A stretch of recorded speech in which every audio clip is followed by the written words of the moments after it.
Hello বন্ধুরা, food canvas channel থেকে আপনাদের সকলকে জানাচ্ছি শুভেচ্ছা ও স্বাগতম। আমি এই মুহূর্তে আছি বরিশালের লঞ্চে। তো আজকে লঞ্চের রাতের খাবার চলুন আপনাদের সাথে শেয়ার করি কী আছে। এটা হচ্ছে আইড় মাছ। এটা একটা সামুদ্রিক মাছ। মাছটা খুবই সুস্বাদু এবং দামটা 250 টাকা।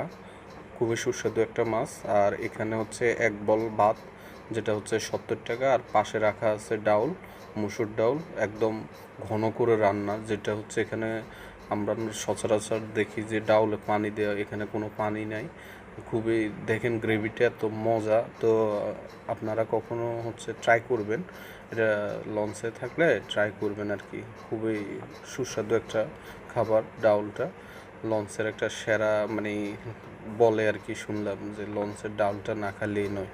তো আর এই হচ্ছে এখানে গ্রেভিটা আমরা নিয়ে নিলাম। আর এখানে আছে কাঁচামরিচ, লেবু, লবণ। তো এই হচ্ছে মোটামুটি আজকে আমাদের রাতের খাওয়ার। আমরা দুই বন্ধু আছি, আজকে আমরা বাসার উদ্দেশ্যে রওনা দিলাম। তো রাত্রে এই মেনুগুলো। তো আপনারা লঞ্চে ভ্রমণ করলে অবশ্যই ট্রাই করবেন। ভালো থাকুন, সুস্থ থাকুন, দেখা হচ্ছে